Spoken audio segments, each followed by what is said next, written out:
చాలాసార్లు మన జీవితంలో నిలిచిపోయిన అనుభవం మనకు ఎదురవుతూ ఉంటుంది. ఆగిపోయిన స్థితిగతులు ఉంటాయి.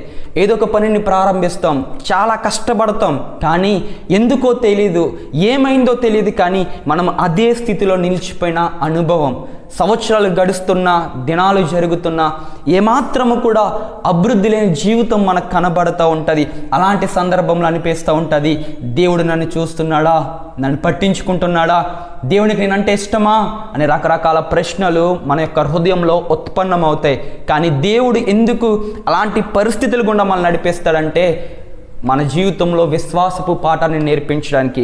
ఆ పరిస్థితుల్లో దేవుని మీద ఆధారపడినప్పుడు, ఆ సంకటిత పరిస్థితుల్లో దేవుని వైపు చూసినప్పుడు ఆయన మనకి సహాయం చేయగలిగిన దేవుడు, నెమ్మదినివ్వగలిగిన దేవుడు, ఆదరించగలిగిన దేవుడు, మనం నిలబెట్టగలిగిన దేవుడు, నీ స్థితిని మార్చి అనేకులకు నేను దీవెనకరంగా ఉంచగలిగిన దేవుడు.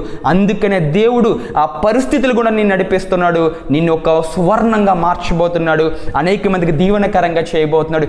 ఎక్కడ నిలిచిపోయావో, ఎక్కడ ఆగిపోయావో, ఏ పరిస్థితుల మధ్య సహాయం కొరకు ఎదురు చూస్తున్నావో, అదే పరిస్థితుల మధ్య దేవుడు నేను అనేక మందికి దీవెనకరంగా మార్చబోతున్నాడు.